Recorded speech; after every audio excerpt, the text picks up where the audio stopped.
Battery চালিত রিকশা বন্ধের প্রতিবাদে রাজধানীর জুরাইনে বিক্ষোভ করেছে চালকেরা। উচ্চ আদালতের নির্দেশনার পর শুক্রবার তৃতীয় দিনের মতো বিক্ষোভে নামেন চালকেরা।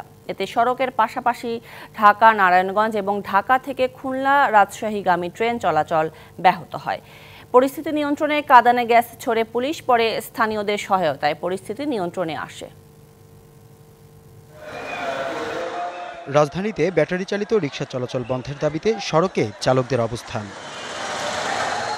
শুক্রবার সকাল থেকেই ছোট ছোট দলে জুরাইন এলাকায় জড়ো হতে থাকেন চালকেরা।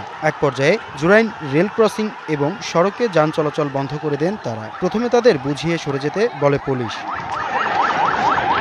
কিন্তু তারা উল্টো পুলিশকে লক্ষ্য করেই ইট পাটকেল ছুড়তে থাকে। শুরু হয় ধাওয়া পাল্টা ধাওয়া। পুলিশ ও স্থানীয়দের প্রতিরোধের মুখে এক পর্যায়ে সড়ক ছেড়ে যায় ব্যাটারি চালিত রিকশা চালকেরা। স্থানীয়দের অভিযোগ, জুরাইন অটোরিকশা চালকদের এই বিক্ষোভের নেপথ্যে রয়েছেন স্থানীয় শ্রমিক লীগ ও যুবলীগের সদস্যরা। অটোরিকশাওয়ালারা যা করতেছে বা যেমনি চলতেছে এভাবে চলা ঠিক না স্যার। অটো শ্রমিক নাম করে তারা এখানে এসে একটা বিশৃঙ্খলা তৈরি করতে চাচ্ছিল।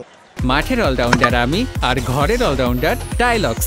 টাইলক্স টয়লেট ক্লিনার, ক্লিন মানেই টাইলক্স। পুলিশ বলছে, মহাসড়কে ব্যাটারি চালিত রিকশা চলাচলে উচ্চ আদালতের নিষেধাজ্ঞা বাস্তবায়নের চেষ্টা চলছে। কোনো অবস্থাতেই আদালতের নির্দেশ লঙ্ঘন করতে দেওয়া হবে না। আমরা বলতে চাই যে তাদেরকে এখানে ছত্রভঙ্গ করার জন্য আমাদের বেশি বল প্রয়োগ করতে হয়নি। কম বল প্রয়োগের মাধ্যমে আমরা বড় রকমের সাফল্য পেয়েছি। এখন পরিস্থিতি বর্তমানে আমাদের নিয়ন্ত্রণে আছে। এর আগে বৃহস্পতিবার রাজধানীর কয়েকটি এলাকায় সড়ক অবরোধ করে ৬-৭ ঘন্টা বিক্ষোভ করেন চালকেরা। গত মঙ্গলবার ঢাকা মহানগর এলাকায় ব্যাটারি চালিত রিকশা চলাচলে ৩ দিনের মধ্যে বন্ধের নির্দেশ দেয় হাইকোর্ট।